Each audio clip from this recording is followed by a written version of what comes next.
बच्चों, in the last session we have discussed about the Ampere-Surqueto law and we have solved some numericals based on the applications of the Biot-Savart law. Today we are going to learn about the magnetic force and after that we will learn that how the path of a moving charge occupied in a magnetic field, and the next topic will be the Lorentz force. So before starting the topic, let's have a look over a magnetic force. हमारा magnetic force होता क्या है? जब हम लोगों ने अपना chapter start किया था तो उस चैप्टर में स्टार्ट करने पे हम लोगों ने सबसे पहले जो टॉपिक पढ़ा था वो था हमारा ऑस्टेड एक्सपेरिमेंट. ऑस्टेड एक्सपेरिमेंट में हमें ये बताया गया था कि जब भी कोई करंट कैरिंग वायर होगी तो वो अपने सराउंडिंग पर एक मैग्नेटिक फील्ड को जनरेट करती है, और उस मैग्नेटिक फील्ड का इफेक्ट हमने किस पे देखा था?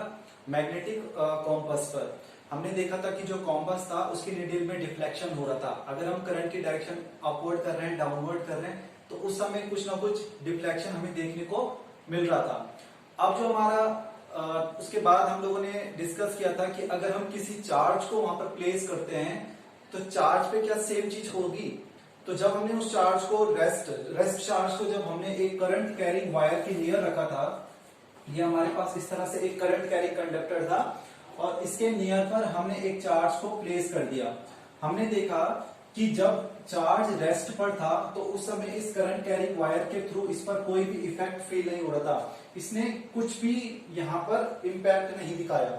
लेकिन जब हमने इस चार्ज को मूव करवाया, अपवर्ड डायरेक्शन में भी हो सकता है, डाउनवर्ड डायरेक्शन में भी हो सकता है, तो ये चार्ज था जो ये डिफ्लेक्ट हुआ toward the current carrying conductor.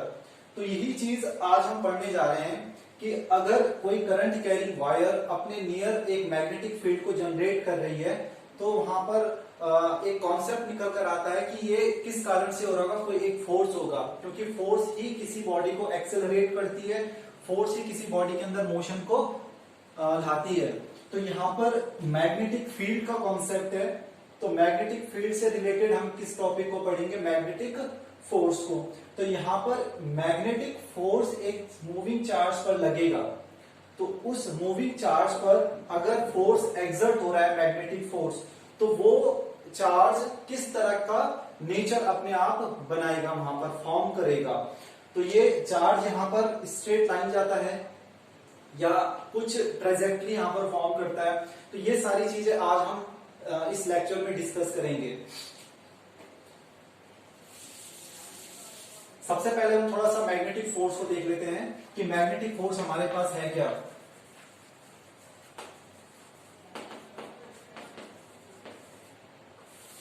देखिए सिंपल सा है. इसका जो हमारे पास फॉर्मूला निकल कर आता है मैग्नेटिक फोर्स का, वो होता है QVB sin थीटा. अगर हम इसको वेक्टर क्वांटिटी में रिप्रेजेंट करें तो वेक्टर में हम इसको लिखेंगे Q in bracket V cross B. यानी कि ये जो मैग्नेटिक फोर्स है ये इन दो डायमेंशन से बहुत ज्यादा डिपेंडेंट है. ये जो V क्रॉस B हमारे पास वेक्टर प्रोडक्ट निकल कर आ रहा है, इसी वेक्टर प्रोडक्ट इन्हीं दोनों के बीच में कुछ ना कुछ यहाँ पर काम होगा. चार्ज होगा, चार्ज का मोशन है, चार्ज का मोशन है in the presence of magnetic field. तो उस बेस पर ये एक मैग्नेटिक फोर्स को यहाँ पर फॉर्म करेगा. मानकर चलो कि हमने क्या कर दिया, एक्स एक्सिस के अलोंग एक मैग्नेटिक फील्ड को प्लेस कर दिया. हमारी जो एक्स एक्सिस है ये रिप्रेजेंट कर रही है मैग्नेटिक फील्ड को. ये हमारी जेड एक्सिस है और ये हमारी वाई एक्सिस हो गई और ये हमारा ओरिजिन है. हमने क्या किया, एक इंक्लाइंड वे में, एक इंक्लिनेशन के साथ यहां पर चार्ज को मूव करवा दिया. ये इस हॉरिजेंटल कंपोनेंट के साथ यहां पर थीटा एंगल फॉर्म कर रहा है. ये यहां पर क्या है? Velocity of it. यानी कि जो चार्ज पार्टिकल रेस्ट पर रखा हुआ था ये अब किसी सर्टेन वेलोसिटी के साथ यहां पर in the presence of magnetic field क्या कर रहा है? मूव कर रहा है. जब इस V को हम देखते हैं तो इस फॉर्मूले के अकॉर्डिंग, ये मैग्नेटिक फोर्स के अकॉर्डिंग ये क्या बोल रहा है कि ये तो वेक्टर प्रोडक्ट को शो करेगा. तो इस V का जो हॉरिजेंटल कंपोनेंट निकल कर आएगा यहाँ पर, ये किसी भी तरह से फेवर नहीं करेगा मैग्नेटिक फोर्स को. हमें जब मैग्नेटिक फोर्स चाहिए तो उस समय हम इसका वर्टिकल कंपोनेंट देख लेते हैं। तो वर्टिकल कंपोनेंट हमारा अलोंग दिस एक्सिस हो जाएगा, तो ये बन जाता है v sin थीटा। ये हमारे पास v sin थीटा आ गया। अब देखो ये जो vertical component of the velocity है और हमारा जो मैग्नेटिक फील्ड है, ये दोनों एक दूसरे के साथ 90 डिग्री पर है। ये यहां पर कैसे है, 90 डिग्री पर है, एक दूसरे के साथ म्यूचुअली परपेंडिकुलर है, और ये तीनों एक्सिस एक दूसरे के साथ कैसी है, परपेंडिकुलर है। इसका क्या मतलब हो गया, इसने कहा कि अगर इस तरह की कंडीशन हमारे पास आ जाती है तो उस समय मैग्नेटिक फोर्स कैसा होगा, परपेंडिकुलर काम कर रहा होगा। ये Fm है हमारे पास, इस Fm ने क्या कहा कि force is directly proportional to charge, force is directly proportional to the vertical component of velocity and force is directly proportional to v। जब हमने इन तीनों चीजों को देखा ऐड करके तो हमारे पास ये फॉर्मूला यहाँ पर बनकर आ गया। अब इसी फॉर्मूले के बेस पर हमारे पास कुछ डिफरेंट केसेस होंगे जिनको हम इसके बाद डिस्कस करेंगे। तो मैग्नेटिक फोर्स हमारे पास आ गया, और इस मैग्नेटिक फोर्स में जब हम फोर्स की डायरेक्शन फॉर्म निकालेंगे तो डायरेक्शन निकालने के लिए हमारे पास या तो फ्लेमिंग लेफ्ट हैंड रूल का यूज करेंगे हम, या फिर हम राइट हैंड पाम रूल को यूज कर सकते हैं। अभी जब हम लोगों ने बायो-सावर्ट लॉ स्टार्ट किया था तब से हम राइट हैंड पाम रूल को ही यूज करते हुए आ रहे हैं। वहां पर मैंने बताया था कि जिस पॉइंट पर हमें मैग्नेटिक फील्ड को डिराइव करना है तो उस केस में आपको क्या करना पड़ता है, राइट हैंड पाम, ये जो थंब है इसको प्लेस कर दो in the direction of current, और जिस पॉइंट पर आपको मैग्नेटिक फील्ड निकालना है उसकी तरफ अपनी ये 4 फिंगर्स को पॉइंट आउट कर दो, और वहां पर उसके बाद इसको क्या कर दो, 90 डिग्री पर प्लेस कर दो। तो उस बेस पर आपको पता लग जाता है कि आपका जो मैग्नेटिक फील्ड है वो इनवर्ड डायरेक्शन में है या फिर आउटवर्ड डायरेक्शन पे है। अगर हमारा करंट अपवर्ड डायरेक्शन में चल रहा है तो डेफिनेटली वहां पर जो मैग्नेटिक फील्ड होगा इस पॉइंट के लिए वो इनवर्ड हो जाएगा, और अगर करंट डाउनवर्ड डायरेक्शन पर है तो सेम इसी पॉइंट के लिए हमारा जो मैग्नेटिक फील्ड की डायरेक्शन होगी वो आउटवर्ड डायरेक्शन पर आ जाता है। तो ये कुछ चीजें थी। तो इस वाले केस में अगर हमें पाम रूल को अप्लाई करना होगा तो पाम रूल किस तरह से अप्लाई करेंगे, आपको क्या करना है कि जो आपका थंब है इसको प्लेस कर देना है in the direction of motion of a charge particle, okay. और जो हमारा ये 4 फिंगर्स है इसको पॉइंट आउट, इसको डायरेक्ट करना है आपको in the direction of magnetic field. तो जो आपका ये पाम होगा ये आपको डायरेक्शन देगा मैग्नेटिक फोर्स की। और दो इंपॉर्टेंट जो इसमें सबसे इंपॉर्टेंट पॉइंट है वो आपको रिमेंबर करना है कि जो फ्लेमिंग लेफ्ट हैंड रूल की बात करें या फिर राइट हैंड रूल की बात करें, ये राइट हैंड पाम रूल की अगर हम बात करते हैं तो ये केवल एक पॉजिटिव चार्ज पार्टिकल के लिए यहाँ पर अप्लाई हो रहा है। अगर आप वहां पर नेगेटिव चार्ज पार्टिकल को रख देंगे तो नेगेटिव चार्ज पार्टिकल के लिए आपकी डायरेक्शन थोड़ा सा चेंज हो जाएगी। जैसे हम मानकर चलते हैं हमारा राइट हैंड पाम रूल है, हम अभी पॉजिटिव चार्ज पार्टिकल की यहाँ पर बात कर रहे हैं। अगर बाई चांस हमारा कोई नेगेटिव चार्ज पार्टिकल आ जाता है, न्यूमेरिकल्स जब हम इसको बनाएंगे तो न्यूमेरिकल्स में हमारे पास पर्टिकुलर यही केस नहीं होगा कि आप पॉजिटिव चार्ज पार्टिकल के लिए ही ट्राइजेक्टरी फॉर्म करो। वहां पर इलेक्ट्रॉन को फेंक देगा मैग्नेटिक फील्ड में और कहेगा कि बताओ इसकी ट्राइजेक्टरी बताओ और इसका टाइम पीरियड निकालो। आपके पास कुछ वेलोसिटी कुछ फैक्टर दे देगा, कुछ क्वांटिटी गिवन हो जाएगी और उस क्वांटिटी के बेस पर आपको खुद ही वहां पर कैलकुलेट करना है कि कौन से फॉर्मूले के थ्रू हम इसको डिराइव कर सकते हैं। तो ये सारी चीजें आप लोगों को समझ में आ जाएगी। आज का जो टॉपिक हमारा है ये सारा इन्हीं चीजों को कवर करेगा। तो आपको जो राइट हैंड पाम रूल को अप्लाई करना है तो राइट हैंड पाम रूल को अप्लाई करने के लिए उस समय क्या करना पड़ेगा, मान लो ये पॉजिटिव चार्ज पार्टिकल के लिए जो डायरेक्शन है वो ये आ रही है along the positive x axis, लेकिन अगर इलेक्ट्रॉन होगा तो इलेक्ट्रॉन के लिए आपको ठीक रिवर्ट कर देना, यानी कि जो डायरेक्शन होगी इलेक्ट्रॉन के लिए वो नेगेटिव एक्स एक्सिस आ जाएगी उस समय। तो ये थोड़ा सा चीजें ध्यान रखनी है आपको कि पॉजिटिव चार्ज पार्टिकल के लिए हमें कौन सी कंडीशन अप्लाई करनी है और नेगेटिव चार्ज पार्टिकल के लिए हमें कौन सी कंडीशन अप्लाई करनी पड़ेगी। अब हम इसके बाद जो सबसे इंपॉर्टेंट डिस्कशन है इस टॉपिक का वो है path of a charge particle in the presence of magnetic field. देखो इस जो हमारा इनिशिएट किया था, जब हमने ये टॉपिक इनिशिएट किया था तो उस समय केवल हम एक करंट कैरिंग वायर को लेकर आ रहे थे या करंट कैरिंग कंडक्टर को हम लेकर आ रहे थे। तो उस करंट कैरिंग कंडक्टर के थ्रू एक सराउंडिंग में उसके आसपास एक मैग्नेटिक फील्ड फॉर्म हो रहा था और उस मैग्नेटिक फील्ड के थ्रू हम किसी पर्टिकुलर पॉइंट पर फाइंड आउट करना चाहते थे कि पर्टिकुलर इस क्वांटिटी के कारण यहाँ पर कितना मैग्नेटिक फील्ड बन रहा है। सेम चीजें यहां पर होगी, लेकिन अब करंट कैरी वायर नहीं होगा। दूसरी चीज, ये वाला जो केस हम पढ़ रहे हैं ये है in the presence of charge, यानी कि कोई मूविंग चार्ज है, मूविंग चार्ज मैग्नेटिक फील्ड में रखा हुआ है, तो उस समय ये कितना मैग्नेटिक फोर्स बना रहा है। अब जब हम साइक्लोट्रॉन कंप्लीट करेंगे तो साइक्लोट्रॉन के बाद हमारे पास एक और फोर्स आएगा कि force of A current carrying conductor in a magnetic field. जब करंट कैरिंग कंडक्टर को मैग्नेटिक फील्ड में प्लेस करेंगे तो उस समय ये कितना फोर्स बना रहा है, तो वहां पर कौन कौन सी चीजें रिप्लेस हो जाएगी। चार्ज पार्टिकल की जगह वहां पर करंट आ जाएगा, तो वहां इस क्यू की जगह आई को लिख देंगे। ठीक है, मैग्नेटिक फील्ड में रहना ही है। यहां पर motion of the charge particle है, वहां पर क्या है, करंट चल रहा है। ओके, करंट इज मूविंग, तो जब करंट चल रहा है, कंडक्टर हम कह रहे हैं कोई वायर होगी तो उसकी लेंथ भी होनी चाहिए, तो अलोंग द लेंथ वही उसकी डिस्टेंस कवर मान लेंगे, तो वहां पर v की जगह वहां पर हमारे पास l आ जाएगा, जो लेंथ होगी उस पर्टिकुलर कंडक्टर की। तो फॉर्मूला बन जाता है IBL sin थीटा। ये बहुत ज्यादा इंपॉर्टेंट पॉइंट है आपके लिए। ये चैप्टर आपके कॉम्पिटिटिव एग्जाम से रिलेटेड और आपके बोर्ड एग्जाम से रिलेटेड काफी इंपॉर्टेंट है। बहुत सारी ऐसी चीजें हैं जो हम रट के नहीं समझ सकते, इन चीजों को हमें कॉन्सेप्चुअली समझना पड़ेगा। हर एक टॉपिक को पहले क्लैरिफाई करना पड़ेगा कि कौन सी चीज में क्या दे रखा है और किस चीज को कहां पर लिंक करके हम निकाल सकते हैं। बायो-सावर्ट लॉ हमने पढ़ लिया था, फिर बायो-सावर्ट लॉ के कुछ ही न्यूमेरिकल्स हम यहाँ पर सॉल्व कर पाए। उससे रिलेटेड बहुत सारे, मैक्सिमाइज जितना हो सकता है उतने न्यूमेरिकल्स बनाने की कोशिश करो, ताकि आप लोगों को एक पर्टिकुलर एक लॉजिकल आइडिया उस चीज से रिलेटेड मिल जाए। तो अब हम इसमें स्टार्ट करते हैं अपने टॉपिक को कि path of a charge particle in a magnetic field.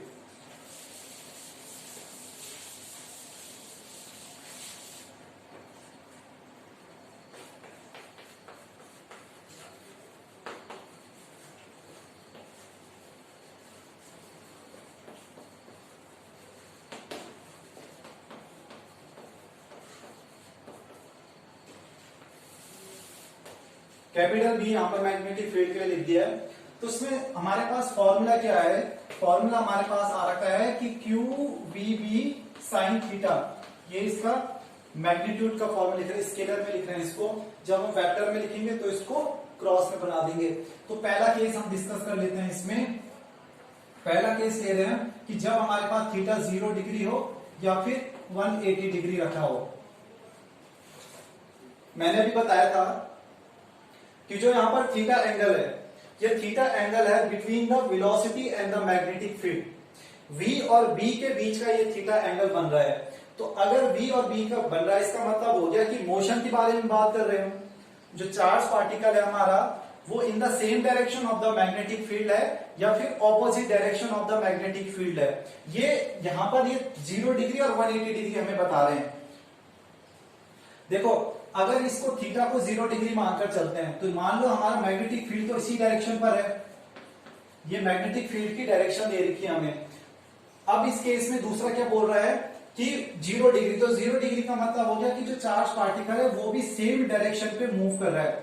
ये वेलोसिटी आ गई, ये जो चार्ज पार्टिकल है ये मूव कर रहा है इन द सेम डायरेक्शन। इस पर्टिकुलर कंडीशन पे हमारे पास जो थीटा है वो 0 डिग्री बन गया, पैरेलल कंडीशन आ गई। अब जब ये कंडीशन आती है तो अब इसको हम इस फॉर्मूले में देखते हैं कि मैग्नेटिक फोर्स इस समय कैसे काम करेगा। तो मैग्नेटिक फोर्स के लिए लिख देंगे हम कि Q V B sine 0 degree. Sine 0 हमारे पास 0 रहता है, तो ये 0 से जब किसी क्वांटिटी को, चाहे कोई कितना भी बड़ा नंबर हो, वो 0 बना देता है उसको। तो यहां पर हमारे पास मैग्नेटिक फोर्स कितना बन गया, मैग्नेटिक फोर्स इक्वल टू 0। तो ये तो तब की कंडीशन है कि जब ये क्या कर रहा होगा, सेम डायरेक्शन में चल रहा होगा, मूव कर रहा होगा। दूसरा केस ले लेते हैं कि अगर हमारे पास थीटा 180 डिग्री है, तो थीटा 180 डिग्री का मतलब हो गया कि मैग्नेटिक फील्ड की डायरेक्शन आपकी ये रही और चार्ज पार्टिकल इसके ऑपोजिट ट्रेवल कर रहा है। तो चार्ज पार्टिकल जो ऑपोजिट डायरेक्शन में ट्रेवल करेगा तो यहां पर साइन 180 फिर से 0 हो जाएगा। साइन 180 हमारे पास फिर अगेन 0 बना देगा, तो मैग्नेटिक फोर्स फिर से हमारे पास 0 हो गया। तो दोनों ही केस में मैग्नेटिक फोर्स यहां पर काम नहीं कर रहा। देखो, मैग्नेटिक फोर्स एक ट्रेजेक्टरी फॉर्म करने के लिए होगा। अभी इसके बाद जस्ट नेक्स्ट टॉपिक, जो नेक्स्ट केस हमारे पास है वो इसको पूरा क्लैरिफाई कर देगा कि magnetic force circular motion provide कराने के लिए होता है। अगर कोई चार्ज पार्टिकल मैग्नेटिक फील्ड में घूम रहा है, मूव कर रहा है, तो वो उस मैग्नेटिक फोर्स के कारण एक सर्कुलर पाथ को क्या करेगा, ऑक्यूपाई करेगा।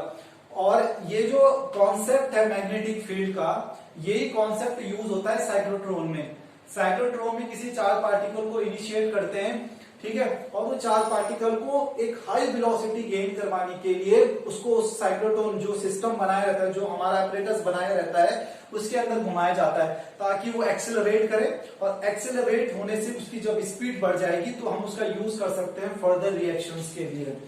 तो ये चीज हो गई हमारी। तो यहाँ पर Fm जब 0 है तो ये सर्कुलर पाथ को तो करेगा नहीं, तो इसका मतलब हो गया ये इस समय कैसे करता है, स्ट्रेट लाइन में चलेगा। दिख रहा है ना आपको, ये स्ट्रेट लाइन पाथ का केस है। ये जब हमारे पास आएगा तो ये हो जाता है स्ट्रेट लाइन के लिए। ये हमारे पास पहला केस क्लियर हो गया कि जब थीटा 0 डिग्री दे रखा होगा या फिर थीटा 180 डिग्री हो रखा होगा, उस समय ये किस तरह से काम करता है। अब इस पे दूसरा केस देखते हैं। सेकंड केस है हमारे पास कि when theta equal to 90 degree. अब जब थीटा 90 डिग्री पर है, यानी कि जो वेलोसिटी और v है ये दोनों परपेंडिकुलर हैं, तो फोर्स भी परपेंडिकुलर काम कर रहा होगा। जब फोर्स परपेंडिकुलर उस पर काम करने लग जाएगा तो डेफिनेटली वो वहां पर एक सर्कुलर मोशन फॉर्म करेगा। देखो ये हमारे पास सपोज करो एक इनवर्ड मैग्नेटिक फील्ड है,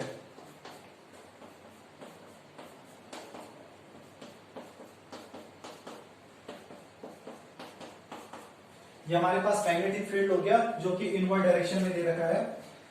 और हमने क्या किया, एक चार्ज पार्टिकल लेकर आए और इस चार्ज पार्टिकल को यहां पर मूव करवा दिया। ये हमारे पास चार्ज पार्टिकल है, इसको हमने यहां पर मूव करवा दिया। अब देखो मैग्नेटिक फील्ड हमारा अंदर की तरफ है, ठीक है, चार्ज पार्टिकल ये रहा। अब हमें फोर्स की डायरेक्शन निकालनी है, तो या तो आप फ्लेमिंग्स लेफ्ट हैंड रूल को यहां पर अप्लाई कर दो। अभी हम लोगों ने राइट हैंड पाम रूल को बताया, तो राइट हैंड पाम रूल को किस तरह से अप्लाई करेंगे। देखो मैग्नेटिक फील्ड, मैंने कहा था कि ये जो 4 फिंगर्स हैं इसको डायरेक्ट करो in the direction of magnetic field. तो हमने मैग्नेटिक फील्ड की डायरेक्शन में इसको रख दिया, और जो हमारा थंब है इस थंब को डायरेक्ट करना है in the direction of motion of the charge particle. तो मैंने इसको ऐसे घुमा दिया, तो मैग्नेटिक फील्ड जो मैग्नेटिक फोर्स की डायरेक्शन है वो इस तरह से अपवर्ड डायरेक्शन पर आ रही है। तो मैग्नेटिक फोर्स हमारा इस समय ऊपर की तरफ लगेगा। अब देखो ये पार्टिकल जाना ऐसे चाहता था, लेकिन मैग्नेटिक फोर्स ऊपर की तरफ इसको क्या कर रहा है, पुश कर रहा है, तो ये डिफ्लेक्ट हो जाएगा इस डायरेक्शन पर। अब इस केस में ये पार्टिकल की जो डायरेक्शन है वो ये देखिए वेलोसिटी, फिर से मैग्नेटिक फोर्स काम करेगा। अभी ये दे रखा है हमारे पास, तो मैग्नेटिक फोर्स की डायरेक्शन इस तरह से आ जाएगी अंदर की तरफ। यहां पर से इसकी डायरेक्शन ये रही, यहां से इसकी डायरेक्शन ये रही, तो ये फिर से यहां से घूम के ऐसे में आ जाएगा, फिर ये अंदर की तरफ लगेगा, फिर ये इधर के लिए आ जाएगा, फिर वेलोसिटी ये रहा, मैग्नेटिक फोर्स ये रहा, तो ये इस तरह से। तो दिख रहा है आप सभी को यहाँ पर कि ये एक सर्कुलर मोशन को यहाँ पर फॉर्म करने लग गया है। यानी कि जब किसी चार्ज पार्टिकल को एक परपेंडिकुलर मैग्नेटिक फील्ड में हम क्या करा रहे हैं, मूव करवाएंगे, तो जो चार्ज पार्टिकल होगा हमारा वो सर्कुलर पाथ को वहां पर फॉर्म करने लग जाएगा। तो ये जो चार्ज पार्टिकल है ये लगातार यहां से डिफ्लेक्ट होने लग जाएगा इस तरह से, और डिफ्लेक्ट होते होते होते ये किस तरह से एक सर्कुलर मोशन फॉर्म करने लग जाएगा इस तरह से, ठीक है। तो यहाँ पर हर जगह पर हमारा फोर्स कैसा है, इनवर्ड डायरेक्शन पर है। तो ये बेसिकली हो क्या है, यहाँ पर इस तरह का एक पाथ बन जाएगा, ठीक है। ये हमारे पास इसकी क्या है, यहां से चलना स्टार्ट करता है, ये वेलोसिटी फैक्टर है, ये वेलोसिटी की डायरेक्शन है, ये वेलोसिटी की डायरेक्शन दे रखी है हमारे पास, और ये भी वेलोसिटी की डायरेक्शन है। तो आप लोगों को इस फिगर को देख के कुछ एक आइडिया आ रहा होगा कि आप लोगों ने क्लास 11 में सेंट्रीपिटल फोर्स के बारे में पढ़ा था कि जब कोई बॉडी सर्कुलर मोशन परफॉर्म करती है, ठीक है, और उसका जो मोशन है वो टुवर्ड सेंटर की तरफ हो, सेंटर से वो बंधा हो और सेंटर के चारों ओर अगर मूव कर रहा है, तो वहां पर एक सेंट्रीपिटल फोर्स काम करता है। जो भी उस समय उस सर्कुलर मोशन को परफॉर्म करवाता है वही फोर्स वहां पर सेंट्रीपिटल फोर्स बन जाता है। जैसे हमारे जो प्लैनेट्स हैं वो सन के चारों ओर घूम रहे हैं, तो उस समय ग्रेविटेशनल जो फोर्स है हमारा वही क्या कर रहा है, सेंट्रीपिटल फोर्स का काम कर रहा है। अगर इलेक्ट्रॉन्स ऑर्बिटिंग कर रहे हैं न्यूक्लियस के, तो जो इलेक्ट्रोस्टैटिक फोर्स ऑफ अट्रैक्शन है, जो न्यूक्लियर फोर्स उन पर लग रहा है न्यूक्लियस के थ्रू, तो वही फोर्स वहां पर उसको सेंट्रीपिटल फोर्स का काम कर रहा है। तो यहाँ पर भी सेम वही चीजें आ गई, हमारा जो फोर्स है वो टुवर्ड्स सेंटर की तरफ है। ये हमारे पास चार्ज पार्टिकल की वेलोसिटी दे रखी है, ये इस तरह से मूव कर रहा है हर जगह पर और टुवर्ड द सेंटर है। अब देखो जब ये मूव करने लगा तो इसने एक सर्कुलर पाथ फॉर्म कर दिया, और जब ये सर्कुलर पाथ यहाँ पर फॉर्म कर रहा है तो इसकी रेडियस हो जाएगी, हम क्या बोलेंगे कि r is the radius of a circular path. Radius of a circular path हमारे पास आ गया r हमारे पास आ चुका है। अब जब r आ गया है तो यहाँ पर मैंने क्या कहा कि जो मैग्नेटिक फोर्स है हमारा, वही मैग्नेटिक फोर्स हमारा सेंट्रीपिटल फोर्स की तरह काम कर रहा है।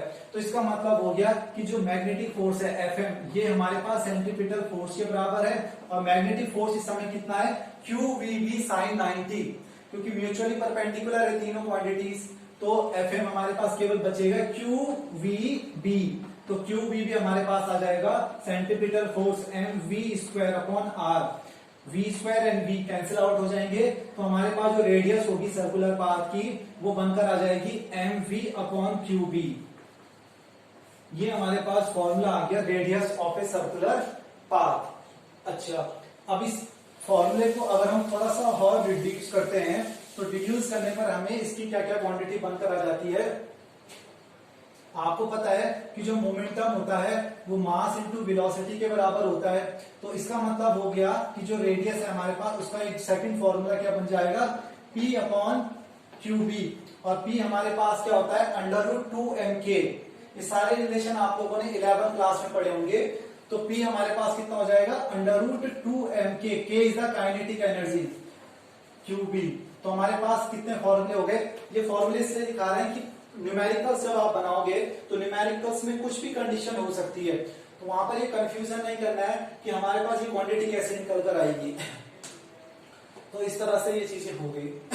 अगर टाइम पीरियड की बात करते हैं, ये टाइम पीरियड कितना लेगा, जब ये सर्कुलर पाथ बना रहा है तो एक चक्कर पूरा करने में इसका कितना टाइम लग रहा है, तो टाइम पीरियड आ जाएगा हमारे पास distance upon speed. Distance upon speed, तो डिस्टेंस आपके पास कितनी हो जाएगी 2πr, और स्पीड कितनी दे रखी है आपको v, तो 2πr, r की वैल्यू कितनी है हमारे पास mv अपॉन qb, तो ये जाएगा 2π mv अपॉन qvb, v से v कैंसिल हो गया, तो हमारे पास जो टाइम पीरियड है वो आ गया 2π m अपॉन qb। तो टाइम पीरियड हमारे पास आ गया t equal to 2π m upon qb, और रेडियस हमारे पास आ गई mv अपॉन qb, या फिर रेडियस का सेकंड फॉर्मूला हमारे पास है √2mk अपॉन qb।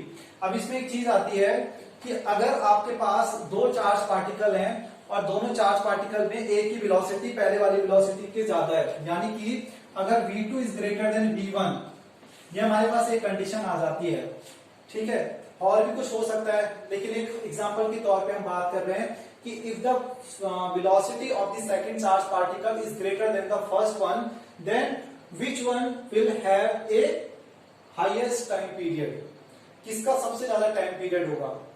आप लोग ऑब्जर्व कीजिए इस चीज को कि इसमें किसका टाइम पीरियड ज्यादा हो सकता है।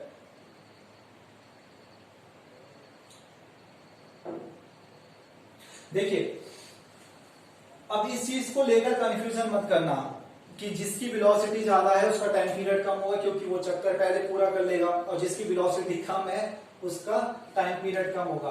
देखो इन दोनों फॉर्मूले को आपस में देखो ध्यान से, यहां पर जो रेडियस है it is directly proportional to velocity, यानी कि जिसकी वेलोसिटी सबसे ज्यादा होगी उसका पाथ भी बहुत बड़ा होने वाला है, उसका रेडियस भी ज्यादा होगा, और जिसकी वेलोसिटी कम होगी उसका जो पाथ है वो भी कम हो जाएगा।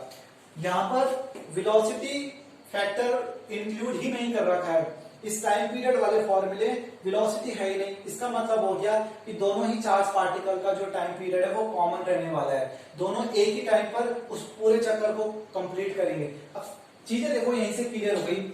जिसकी ज्यादा वेलोसिटी थी उसके पास रास्ता ज्यादा मिल गया ट्रेवल करने का, जिसके पास कम वेलोसिटी थी उसके पास रास्ता कम है। तो ऑटोमेटिक दोनों चीजें एडजस्ट हो गई यहाँ पर। उसको भी उतना ही टाइम पीरियड लग रहा है पूरा चक्कर कंप्लीट करने में जितना छोटे वाले को लग रहा है। इसीलिए both the particle will complete the circular path in the same duration of time. तो ये सेम टाइम पर कंप्लीट करेंगे। तो इन दोनों फॉर्मूले को आप ध्यान से याद भी कर लीजिए और इस कॉन्सेप्ट को समझ लीजिए। हमारे पास दो केस क्लियर हो गए। पहला वाला केस हमने 90 डिग्री पर, थीटा 0 डिग्री 180 डिग्री पर देख लिया। दूसरा केस हम लोगों ने 90 वाला देख लिया।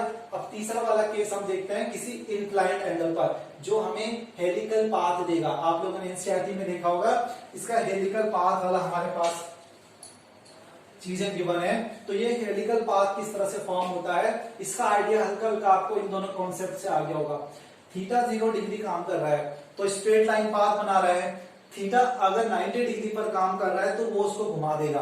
तो जब वो उसको घुमाएगा तो घुमाते घुमाते वो उसको आगे की तरफ ले जा रहा है। तो सेम चीज यहां पर काम करने लग जाती है।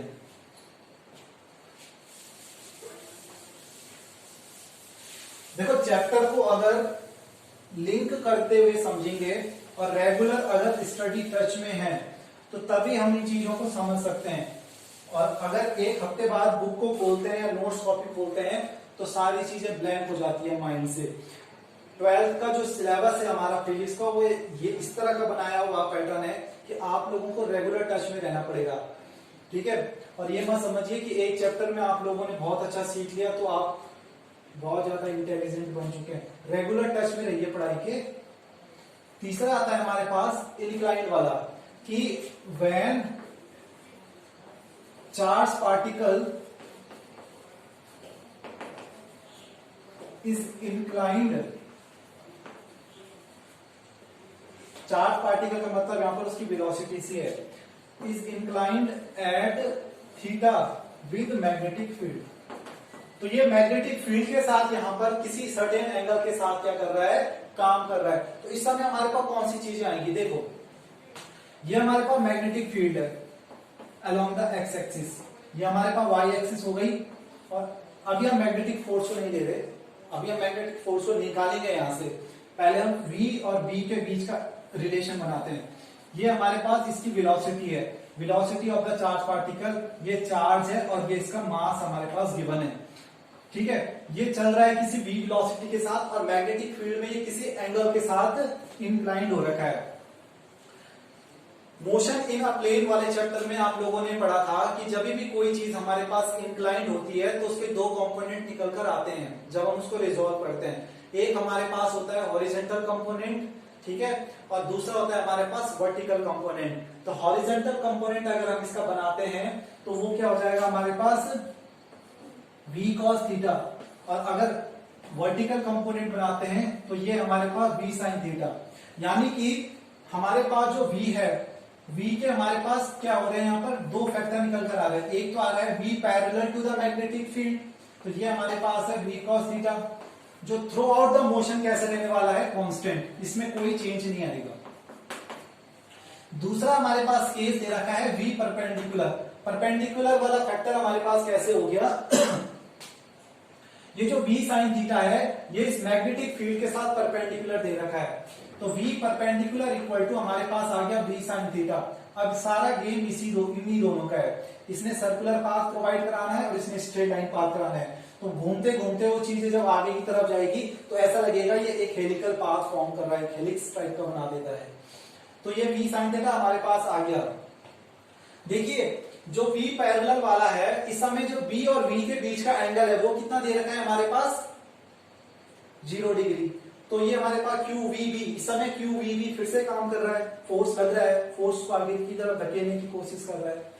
फिर जब v sin थीटा की बात कर रहे हैं तो इस समय ये परपेंडिकुलर है मैग्नेटिक फील्ड के साथ, तो थीटा यहाँ पर 90 डिग्री बना रहा है। जब थीटा यहाँ पर 90 डिग्री बना रहा है तो उस समय ये क्या कैसे काम कर रहा है, कैसे काम कर रहा है, परपेंडिकुलर काम कर रहा है। परपेंडिकुलर फोर्स लग रहा है तो वो उसको एक सर्कुलर पाथ प्रोवाइड कराएगा। तो दोनों ही फोर्स काम कर रहे हैं along the horizontal, along the vertical. तो ये जो पहला वाला फैक्टर है हमारे पास, ये तो इसको क्या करेगा, स्ट्रेट लाइन में लगाएगा। ये इसको क्या कर देगा, स्ट्रेट लाइन पाथ दे देगा। और जो हमारे पास ये V परपेंडिकुलर है, ये इसको सर्कुलर पाथ प्रोवाइड करवा देगा। तो दोनों ही चीज के कॉम्बिनेशन के साथ आपको किस तरह से दिखेगा, देखो ये हमारा चार्ज पार्टिकल है, ठीक है।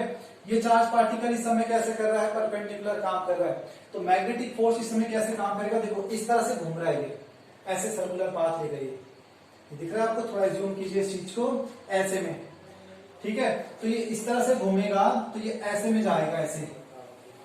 ये हमारे पास चार्ज पार्टिकल है। ये जो सर्कुलर मोशन जिसने ले लिया, इस फोर्स के कारण जो इसको सर्कुलर मोशन मिला, इस समय ये जो V sin थीटा है, ये इसके साथ कैसे होगा, ऐसे में रख रखा है ना, तो इस तरह से होगा, तो अंदर की तरफ फोर्स लग रहा है।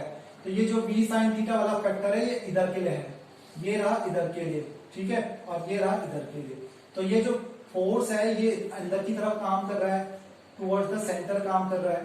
तो ये इस तरह से हो गया। अब सर्कुलर पाथ तो फॉर्म हो चुका है, लेकिन मैग्नेटिक फील्ड के अलोंग भी तो एक और फोर्स काम कर रहा है। तो ये इसको क्या करेगा, आगे की तरफ घुमा देगा। तो यहां पर जो हमारे पास फिगर बनकर आएगा, वो इस तरह से चलेगा, ये ऐसे। तो ये कैसे लगेगा, एक हेलिकल पाथ को कवर कर देगा, ये इस तरह से बनाएगा कुछ। ये हमारे पास जो चार्ज पार्टिकल है, जब इस चार्ज पार्टिकल को इंक्लाइन करेंगे at angle theta with the magnetic field, तो उस समय ये हमारे पास किस तरह से काम करने लगेगा, ठीक इसी तरह से, जैसे ये दे रखा है हेलिकल पाथ, ठीक है। एक टाइम पीरियड इसमें आता है हमारे पास, ये जो बीच का जो डिस्टेंस है, इसको बोलते हैं पिच, ठीक है। अब पिच क्या होता है हमारे पास, horizontal distance covered in a one time period. जब ये यहां से चलना स्टार्ट करेगा इस तरह से, ऐसे में, तो ये यहां पर कंप्लीट करेगा इस तरह से, ऐसे में, ये यहां से आधे से कर रहा है स्टार्ट, तो आधे में कंप्लीट होगा ये इस तरह से। तो यहाँ पर का जो काम हो रहा है, ये पूरा एक चक्कर इसका, तो इसके बीच की जो डिस्टेंस होती है, इसको पिच कहते हैं, जो कि हमारा होता है horizontal distance covered in one time period, ठीक है। तो ये दोनों चीजें बहुत इंपॉर्टेंट है, इसको अच्छे से दिमाग में बिठा लीजिए। और हेलिकल पाथ किस तरह से बनता है, क्यों बनता है, ये सारा इसी में क्लियर हो गया कि जब भी हम क्या करते हैं, चार्ज पार्टिकल को इंक्लाइंड करते हैं, तो उस समय उसके दो कंपोनेंट निकल कर आ जाते हैं। एक कंपोनेंट हमारा अलोंग द एक्स एक्सिस है, और दूसरा हमारे पास वाई एक्सिस के अलोंग है। तो वहां पर क्या हो रहा है कि जो v cos थीटा है, ये एक इसको स्ट्रेट लाइन पाथ प्रोवाइड करवा रहा है, और जो v sin थीटा है, ये इसको सर्कुलर पाथ देता है। तो सर्कुलर और स्ट्रेट लाइन पाथ दोनों एक साथ ऐड करके उस चार्ज पार्टिकल पर एक्ट कर रहे हैं। तो एक्ट करने से वो एक इस तरह का पाथ बनाने लगता है, हेलिकल स्ट्रक्चर उसका देखने को मिल जाता है।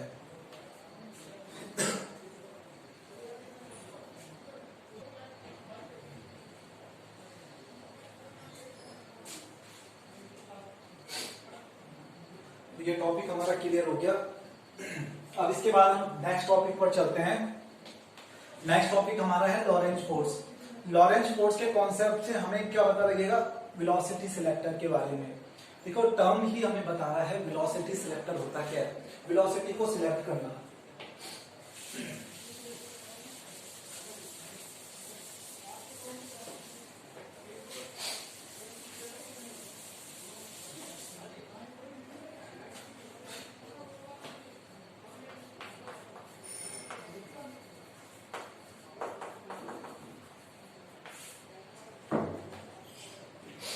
मैग्नेटिक फोर्स हमें पता लग गया था कि मैग्नेटिक फोर्स हमारे पास है QVB sin थीटा, ठीक है।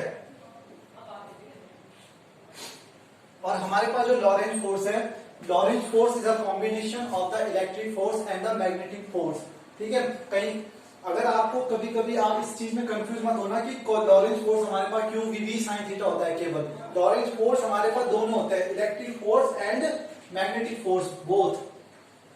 कभी कभी क्या होगा, जब इलेक्ट्रिक फोर्स हमारे पास प्रेजेंट नहीं होगा, तो उस केस में हम क्या कर सकते हैं, उस केस में हम क्या कर सकते हैं, मैग्नेटिक फोर्स को ही लॉरेंज फोर्स मान सकते हैं। ये हमारा इलेक्ट्रिक फोर्स या इलेक्ट्रिक फील्ड काम कर रहा है। जब इलेक्ट्रिक फील्ड होगा तो इलेक्ट्रिक फोर्स भी होगा, और किसी चार्ज पार्टिकल को यहां रखोगे तो ये QE इस इलेक्ट्रिक फोर्स को एक्सपीरियंस करेगा। तो इस समय हमारे पास जो इलेक्ट्रिक फोर्स है वो कितना आ गया, QE के बराबर।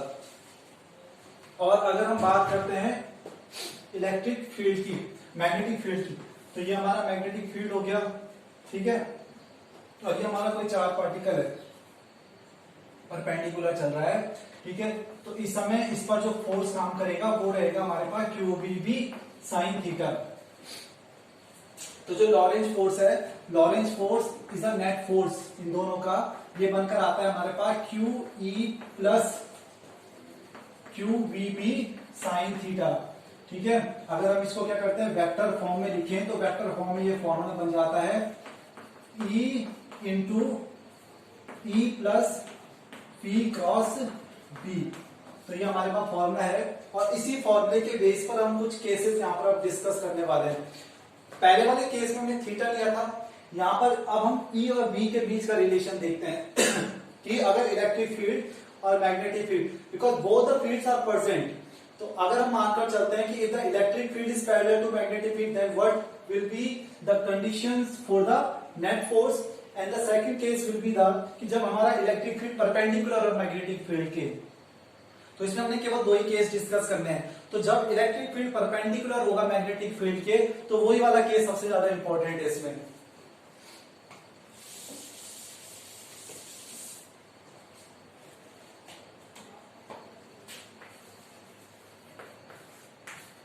फर्स्ट केस है हमारे पास when E is parallel to B।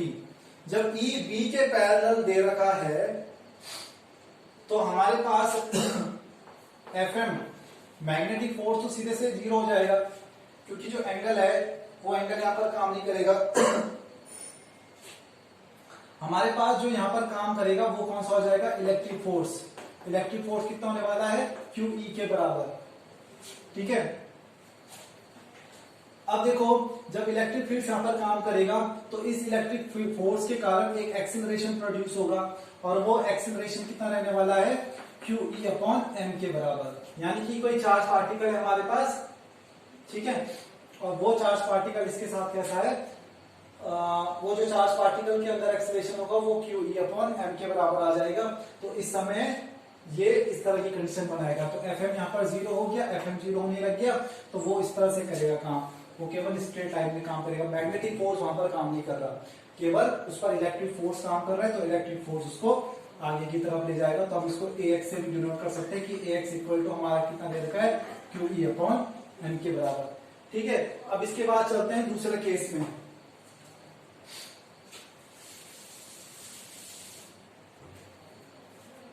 देखो दूसरा केस है हमारे पास कि when the E is perpendicular to magnetic field, जब E B के पैरेलल होगा,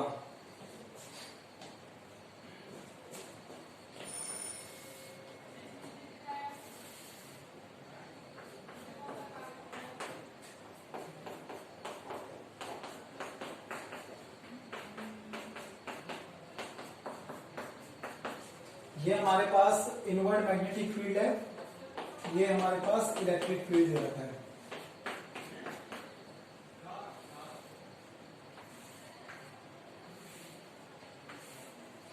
ये इस तरह का एक डायग्राम हमने बना रखा है और इस डायग्राम में आपको दिख रहा है कि E is perpendicular to magnetic field. दिख रहा होगा आपको, ये हमारे पास मैग्नेटिक फील्ड है, ये हमारे पास मैग्नेटिक फील्ड है और ये हमारे पास इलेक्ट्रिक फील्ड है, तो बोथ आर परपेंडिकुलर।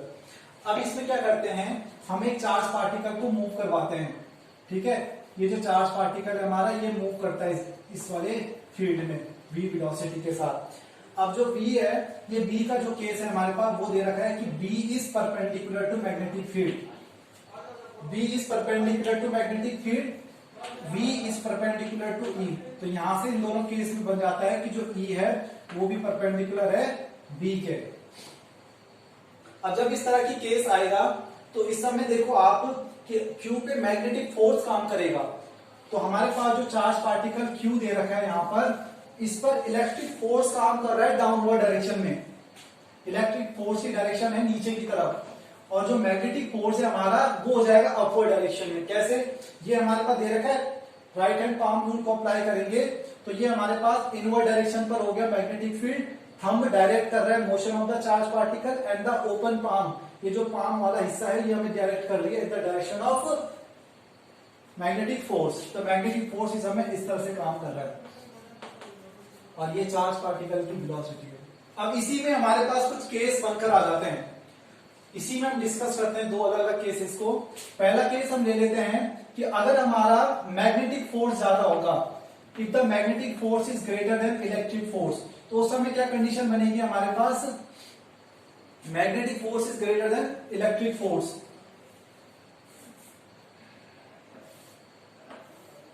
इस तरह से हो जाएगा, केवल मैग्नेटिक फोर्स काम करेगा ना, तो मैग्नेटिक फोर्स काम करेगा तो ये जो चार्ज पार्टिकल है ये इस तरह से डिफ्लेक्ट करेगा, ये चल रहा है ऐसे में, ये इस तरफ मुड़ जाएगा मैग्नेटिक फोर्स की तरफ, तो ये इस समय कैसे हो जाएगा, अपवर्ड पैराबोलिक हो जाएगा ये पाथ। इसकी ट्रेजेक्ट्री हम अगर कहते हैं तो इसकी ट्रेजेक्ट्री हमारे पास कैसे आ गई, अपवर्ड पैराबोलिक। दूसरा केस हमारे पास आता है कि अगर हमारे पास Fm is less than Fe, अगर electric force is greater then magnetic force, तो उस केस में हमारे पास क्या हो जाएगा,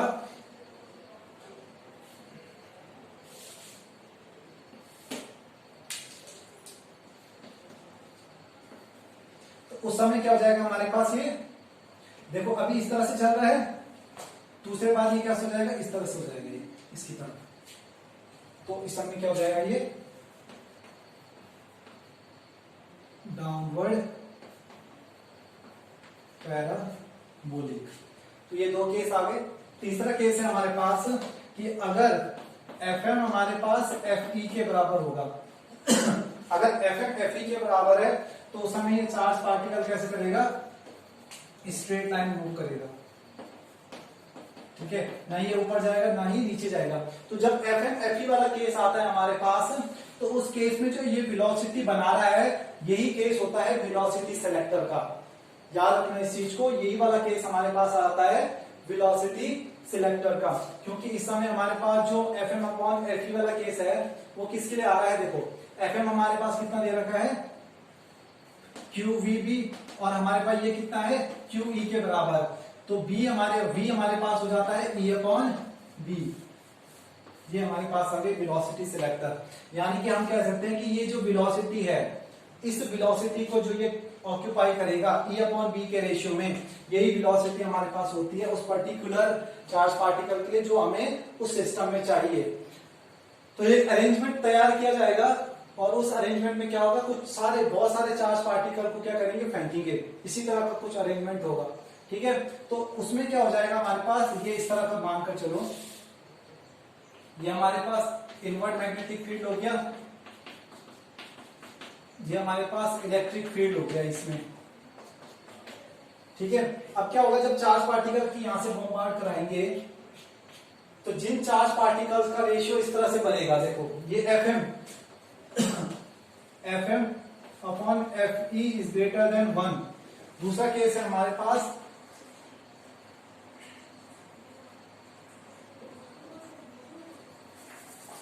देखो, ये वाला केस हमारे पास हो जाएगा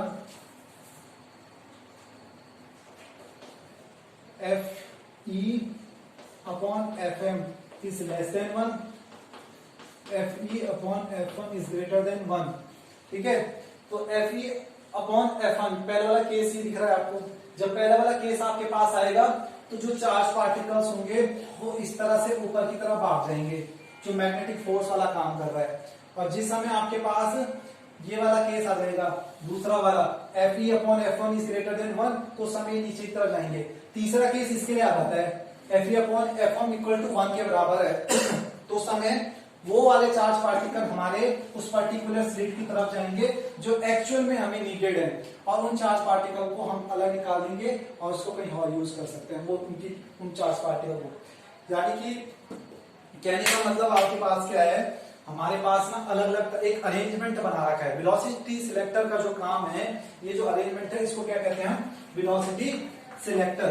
तो सिलेक्ट करना ऐसे सर्टेन वेलोसिटी वाले चार्ज पार्टिकल्स को सिलेक्ट करना जो एक्चुअल में हमें जरूरत है, जिनकी हमारे पास एक बॉक्स है, ठीक है, उस बॉक्स में हमारे पास क्या है, अलग अलग तरह के चार्ज पार्टिकल्स हैं। ये हम कह सकते हैं हमारे पास कुछ बॉल्स दे रखी है, कुछ रेड कलर की बॉल है, कुछ ग्रीन कलर की बॉल्स हैं, और कुछ हमारे पास कैसी है, मल्टी कलर्स हैं, ठीक है, और सबका साइज बहुत छोटा छोटा है, हम उनको ऐसे निकाल नहीं सकते डेटा।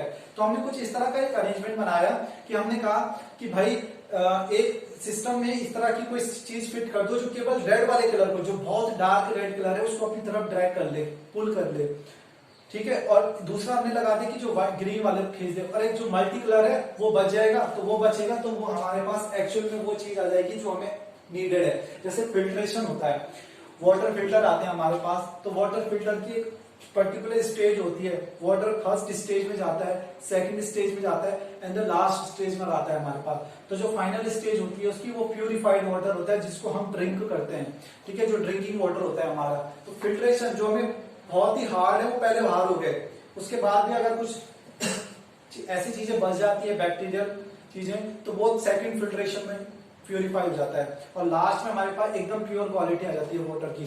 तो वही चीज यहाँ पर कुछ इस तरह से हो रहा है, बहुत सारे चार्ज पार्टिकल्स हैं जो इस तरह इन कंडीशंस को सेटिस्फाइड नहीं कर पा रहे हैं, ठीक है, जो इस वाली कंडीशन को सेटिस्फाइड नहीं कर पा रहे, जो इसमें बना रहे हैं वो इस तरफ भाग गए, जो इसको कर रहे हैं वो इस तरफ चलेगा, जो बच जाते हैं वो हमारे एक्चुअल नीडेड होते हैं। तो ये टॉपिक था हमारा वेलोसिटी सेलेक्टर। अब इसके बाद जो नेक्स्ट सेशन होगा हमारा, उसमें हम लोग साइक्लोट्रॉन को डिस्कस करेंगे और कुछ न्यूमेरिकल्स बनाएंगे।